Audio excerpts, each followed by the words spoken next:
কই গো গিন্নি, আরো খাবার নিয়ে এসো। আনছি বাবা, আনছি, একটু দাঁড়াও। এই যে নাও খাবার। আচ্ছা, তুমি যে এত খাবার খাও, তোমার পেটে কোনো অসুবিধা হয় না? ব্যথা ট্যাথা করে না? আরে না না, এটাই তো আমার গুণ গো বউ। আমার মতো খেতে এই জঙ্গলের আর কেউ পারে না, এমনকি বাঘও না, এমনকি বাঘও না। খবর খবর খবর আছে গো, নতুন খবর, তাজা তাজা খবর। কি? ও এই কথা বলেছে আমার নামে? ওর এত বড় সাহস! তুই সত্যি বলছিস তো সব? আরে হ্যাঁ গো বাঘ মামা, ও বলেছে তোমাকেও নাকি একদিন পানি দিয়ে টুপ করে গিলে ফেলবে। দাঁড়া, ওর একটা খবর করতে হচ্ছে। বনের রাজা হয়েছে বলে কি যা খুশি তাই করবে? হ্যাঁ, সেটাই তো কথা। ও রাজা হয়েছে বলে কি হয়েছে, বনের সব প্রাণী তো তোমাকেই রাজা মানে। তা তো তুই ভুল বলিসনি। দেখা হলে ওকে আমি নদীর জলে ফেল। কি বললে বাঘ মামা? বলেছি ওকে আমি নদীর জলে ফেল, ওকে আমি নদীর জলে ফেল, ওকে আমি নদীর জলে ফেল। খবর খবর খবর আছে গো, নতুন খবর, তাজা তাজা খবর।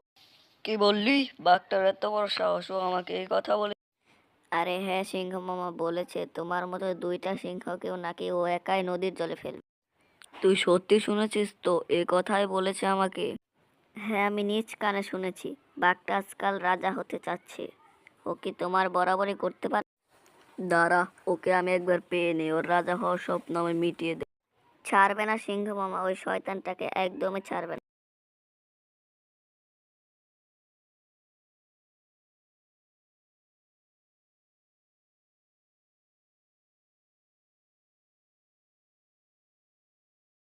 এই পচা, অনেকক্ষণ ধরেই তো মাছ ধরছি, একটা মাছও পাচ্ছি না। মাছগুলো সব কোথায় গেল? কি জানি শিয়াল ভাই, তোমার বসিতে আজকে মাছ উঠতেছে না কেন? আমি তো মাছ পেলাম। তুই মাছ পেয়েছিস? এই তো বড় বড় 4টে মাছ পেয়েছি। বউ আজকে অনেক খুশি হবে। তা তো হবে তোর বউ, আর আমার বউ তো আমাকে ঝাঁটা পেটা করবে। আরে পচা, একটা কথা তো আমি বলতেই ভুলে গেছিলাম। কি কথা শিয়াল ভাই? আমি মাছের জন্য যে খাবারটা এনেছি এটা তো বিদেশি, এটাতে মাছ ধরতে কিছুক্ষণ সময় লাগবে। ও, এর জন্য বুঝি তুমি এতক্ষণ মাছ পাচ্ছিলে না? হ্যাঁ, এই যে এখন থেকে মাছ পাওয়া শুরু করব, তারপর দেখবি নদীর সব মাছ আমার বড়শিতে। তোমার তো ভাই কপালে খুলে গেল, নিজেও খাবে বাজারেও বিক্রি করতে পারবে। দেখ পচা, তোকে একটা প্রস্তাব দিই। আমরা দুজন তো বন্ধু, আর মাছও ধরতে এসেছি একই সাথে। তাহলে দুজনে মিলে যতগুলো মাছ পাবো সেগুলো দুই ভাগ করে নেই। তোমার কথা তো আমি সঠিক বুঝতে পারলাম না শিয়াল ভাই। দেখ, তুই মাছ পেয়েছিস 4টা, আর আমি যদি 8টা মাছ পাই তাহলে আমাদের মোট হলো 12টা। সেখান থেকে দুইজনে 6টা 6টা করে রেখে দিলাম। বাহ শিয়াল ভাই, এটা তো খুব ভালো কথা। তাহলে আমাকে তোর 4টা মাছ দিয়ে দে। আমার বউ এই মাছগুলোই খেতে চেয়েছে, তো পরের 4টা তুই নিস। আচ্ছা নাও তাহলে। যাক, গাদাটাকে গাদা বানানো গেছে।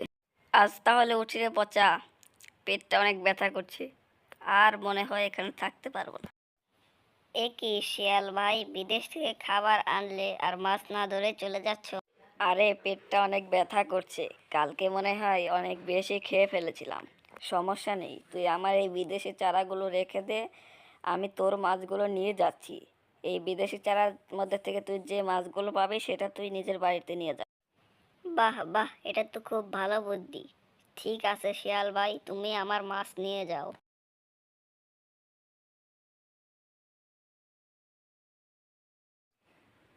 মাঝে মাঝে আমার নিজের বুদ্ধির উপর নিজেরই হিংসে হয়। এত বুদ্ধি আবার কারো থাকতে পারে নাকি? এই বুদ্ধির জন্য একদিন আমি এই বনের রাজাই হই। সিংহ মামা, তুমি তো বনের রাজা, তুমি কি কোনো কাজই করবে না? শিয়াল যে এভাবে আমাদেরকে ঠকাচ্ছে, এটার একটা হেসনো নেসনো করতেই হবে। শিয়াল আজকে আমার 4টা মাছ চুরি করে খেয়েছে। কি বললি? শেয়াল তোকে ঠকিয়েছে? দাঁড়া, এবার এটার একটা হেস্তনেস্ত করতেই হবে। চল শিয়ালের আস্তানায়। তারপর সিংহ ও গাধা শিয়ালের আস্তানায় চলে যায়।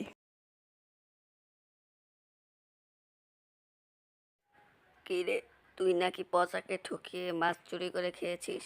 মিথ্যে কথা আরে বলা। না, না, দাঁড়া, এবার পচা তোকে আমি মিথ্যে কথা দেখাচ্ছি। বলছি। শিয়াল। তো বন্ধুরা, গল্পটি যদি একটুও ভালো লেগে থাকে তাহলে চ্যানেলটিকে সাবস্ক্রাইব